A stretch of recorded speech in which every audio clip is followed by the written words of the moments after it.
Okay, our topic for today is a big one. Slugs. Who was the first company to manufacture a gun around shooting a slug? Now, some people are saying slugs are the future of air guns. They're the past. 1956 is when these pellets, see if I can get a picture for you guys, is when these pellets were made. Now, does that look like a slug to you? That's a slug. Had a little skirt in the back, but that in no way, shape, or form looks like a pellet. The company that made these was Sheridan, and they were later changed to Benjamin Sheridan. Those are the rounds. The gun I had was a gun similar to this. This is a Benjamin Sheridan. So I don't know what year they were purchased in, but they were purchased by Benjamin. These guns no longer shoot slugs. Those slugs good. Now the funny thing is, when I was a kid, I always used these, and in maybe 78 or 79, they came out with the Diabolo pellet. And I tried shooting them through my gun. They shot terrible. The groups at 50 feet were 3 or 4 inches, where these were one hole. They were incredible. So that was kind of my start in air guns with slugs. And for me, it's always been slugs. For a while, I got into springers because PCPs weren't out there yet. And the springers were great. They were accurate. They didn't have a lot of power. But I bought good springers. I bought Beeman's, Cro-Magnum. I had some heavy hitters, some very, very well-made guns. And of course, they had accuracy, but they couldn't reach far. Then I got into building guns. Let me show you some of the guns. So not only have I been shooting guns, but I've been building them. This is the first one I built. This is a BAM 50, which is a very cheesy, chintzy Chinese gun. And I built this to take to the gun range, where these guys were shooting these really expensive guns. So that was my sleeper. I came out there with a $200 gun, which is what I paid from Flying Dragon air guns, and I outshot these guys with $4,000 tied up in their guns. This gun has an FX barrel. You guys who know your FXs, you can see what that barrel is right there. So, FX barrel, new valve assembly, better valve assembly, less air usage, big enough to push a 30 cal. Yes, worked out great. Then I'm big with FX. I like my FX guns, so I built this. My favorite gun is the Bobcat. Why? It just feels great. Very ergonomic. That gun has the newest impact barrel system with this heavy slug liner, heavier hammer. The hammers, they use an old style tube hammer. It's a round hammer, but they're small. And they're small for a reason. A lot of these cheaper lower line guns use a round hammer, a tube style. The hammers are an ounce. So when you go to fire your gun, that's throwing your shot off. You have to artillery hold some of these guns. And a lot of these guns that you buy, you think aren't accurate, they are. You just got to figure out what you need to do to get that gun to shoot. I've built one of my favorite guns. I'll tell you, I fell in love with a Kral. I bought a Kral puncher.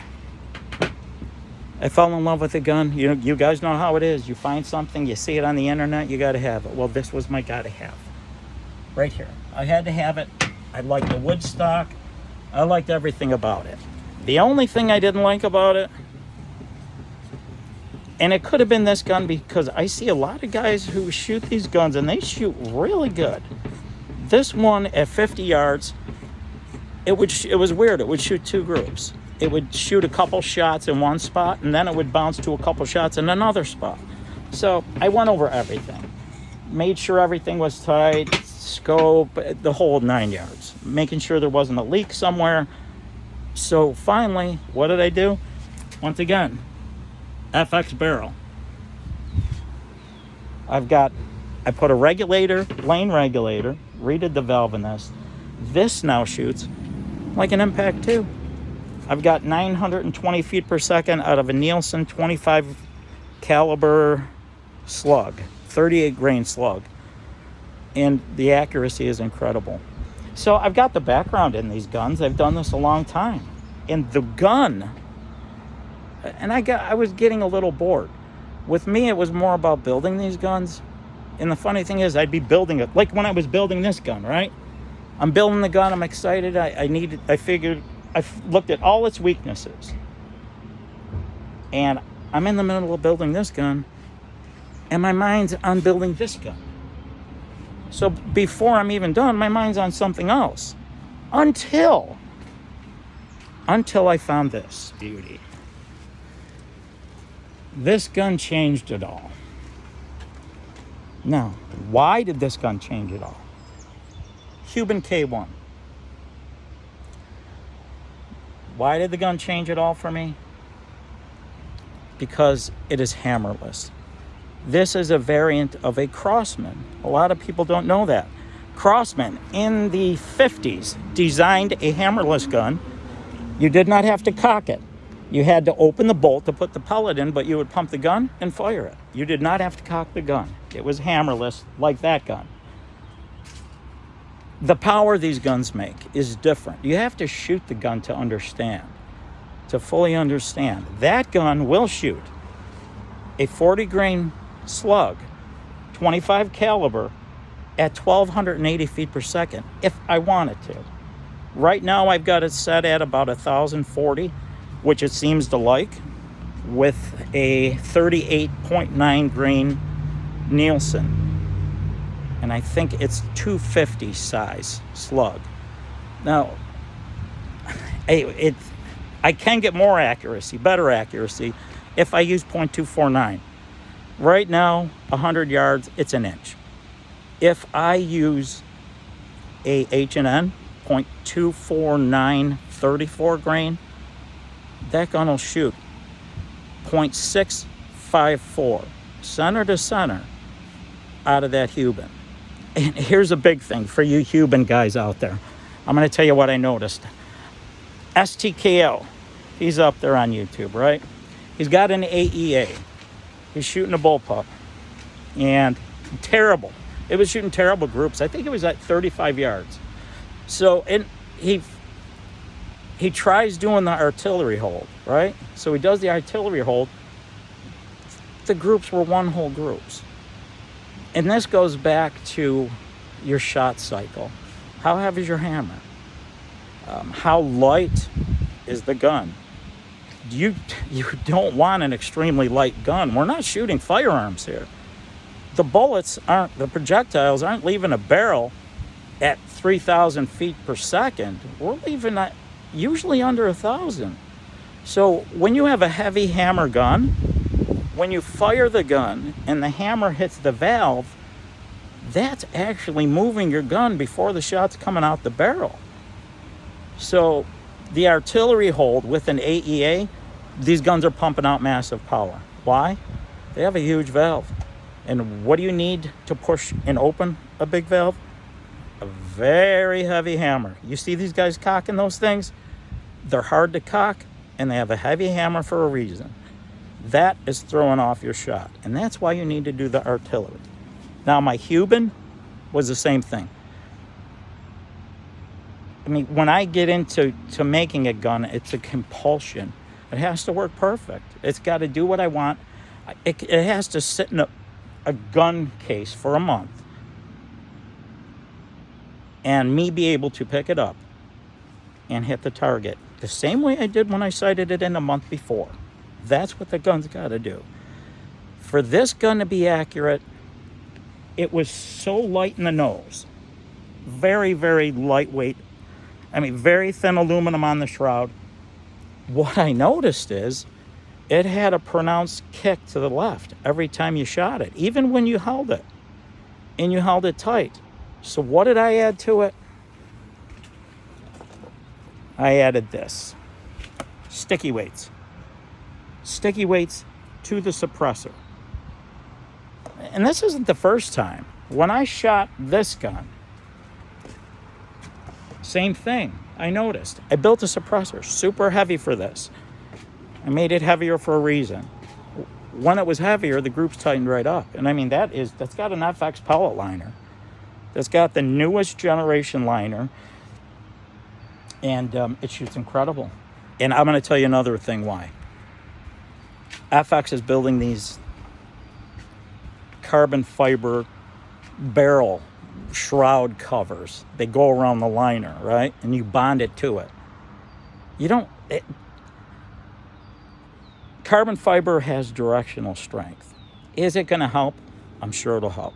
But what really helped is this 30 cal liner is bonded to the barrel. It's JB welded the whole way down. And what did I see when I did that? I first shot it normal, and it shot great. But then when I did that and I actually bonded it, my groups picked up immensely. And also, barrel had to be polished. All these guns, this gun, barrel had to be lapped. And if you do that to any gun, especially a conventional rifling gun, gentlemen, you are going to see a pickup. Your groups are going to go down half in size. It's hard to do. I saw Ernest do a video on how he polishes a barrel with this cloth. Forget about it. Don't even bother. You need to have a tool, a lapping tool, to go down there and get any consistencies in the barrel out. Once you do that, and they all have it, even FX barrels aren't ready. If you polish them, and the guys who have these guns, who polish those barrels, you know the pickup and accuracy. None of them are ready. And another gun I would like to get is an Avenger. I think I'm going to buy one. Just for the fact that I want to work on the gun and I want to see how good that gun is going to shoot. And I think that gun, it's close now. If you watch Steve on AEAC, it was like a 16th of an inch away from an impact at a 100-yard group. So it is a serious contender. And you know, the funny thing about that gun is we pay all this money for these guns, right? That gun comes from China. So does the Cuban. And we have to remember now, we have machines that are making these guns. So we have CNC machinery, the best machines on the planet now, making these guns, and the tolerances are super tight. This Cuban, I can't say enough.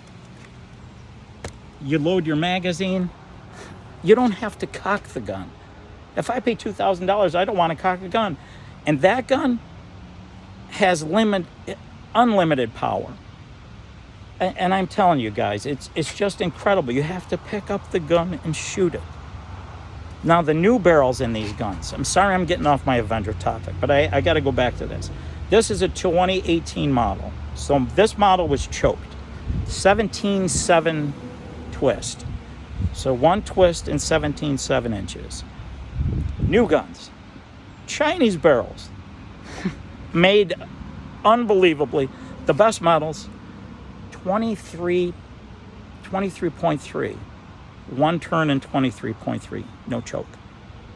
Now, I was down with Kelly at Crazy Cool. I shot the new gun. It's unbelievable. The gun it's shot a half-inch group at 100 yards. That's what we shot with that gun. And Andy's airgun reviews. I saw Andy in the UK. He did a review on the gun. The great thing is he did the full power gun review. Oh, wait, you need to see that. You need to get up there and see the group he shot. He was shocked. He said this gun was a game changer. And, you know, back to this Avenger, though. Let's get to the Avenger. I've seen guys in Africa take the Avenger out to review it. And, you know, they do fair reviews. And at the end of the review, the one did say that he wanted to do real-world conditions. He shot the gun in 35-mile-an-hour winds. Why did he do that? Well, he didn't want the groups to show that good. I believe that. Why else would you take that gun out when you're shooting your impacts always in comm if they're being reviewed, and then you take that Avenger and you shoot it in heavy winds purposely? Air Venturi, you should be happy. You should be happy. That was a one-up for you. They're so afraid of that gun and its accuracy. And look, guys, I dump tons of money in these guns, but you give respect where it's earned. And that Air Venturi, I've shot the gun. I don't own one. I shot it. It's light. It feels cheap. But the thing is, the accuracy point. How can they build a gun that accurate? You got to remember, the guns were $299. Now they're $349. So the company makes the gun. They have to make a profit. Air Venturi imports. They have to make a profit. The guns go to a retailer. Any of these retailers on the internet, they make a profit. How much does it cost to make these guns? How much does it cost to make these guns we're paying $2,000 for? It's just an eye-opener for me. So I ordered a side shot because I'd like to shoot these guns for you guys. I'd like you to see what some of these custom guns can do. I'd like to show you what this cheap Krail puncher. The gun is unbelievable. It's like an impact. So, and the funny thing is, right, I get these guns, I get them to shoot, and I get them to shoot perfect, and then I do nothing with them. Then they sit. Once I get done, for me, it's about building the guns. Once I get it to where it's got to be, I'm bored with it. So it sits. And it's funny because I took this Krail puncher from a point of being, you could hit a can at 50 yards. But now I get out at 100 yards and it's a calm day and there's no wind blowing. I might as well not even shoot at the animal because I know I'm going to hit it. It's not even going to be, any competition with the gun. So what I would like to do, if I get enough likes and I get subscribers, I'll do you some videos. I'll do some great videos for you. And I will show you how to be accurate with the gun. I don't see anybody showing you the proper way to fire a gun. The mindset you need to be in, the hold on the gun you need to have, trigger squeeze. You also got to get that heart if you guys notice, you got a scope on your gun. You can see your heartbeat in that gun, right? Yeah, you can. And getting your gun ready and getting to know your gun. If you have a guy who's doing a video and he just got the gun, unboxed it, and he's shooting a video on accuracy, that is the last guy you want to watch. Steve at AEAC, I've heard him say that he works with a gun a week or two. And why is that good? Because he knows the gun. He knows how he's going to have to hold it. All these guns are different. Like I said, they have different hammers, different hammer styles, weight. Some guns are very light. Some guns are very light in the nose, which makes them shoot different. So, I'm thinking maybe I will do this. If enough of you guys want me to, I will do some videos and I will give you all the knowledge I have. Everything I've accumulated over 45 years of doing this. So, thank you for watching. Remember, like, subscribe, and let's take this further.